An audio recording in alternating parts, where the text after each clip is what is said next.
So hello friends, in this video I tell you how you can easily fix the layer problem in your KineMaster app.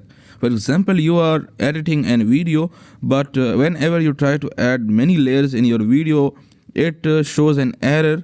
Like I'll show you an example. I'm adding about 2 to 3 times the same video, and on the third time you can see my video is interrupted. Like I can't see the video, like it's showing me an error, and if I cut the layer, it like some part of the video is now fixed, but the rest of it is removed. So how to fix it? It's an easy way. Just go back to your KineMaster homepage and then click on the settings above.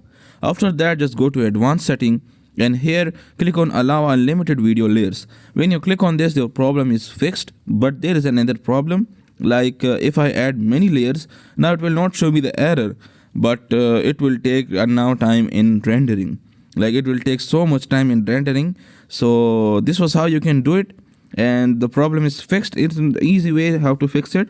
So do subscribe to my channel for more videos like this, and thanks for watching.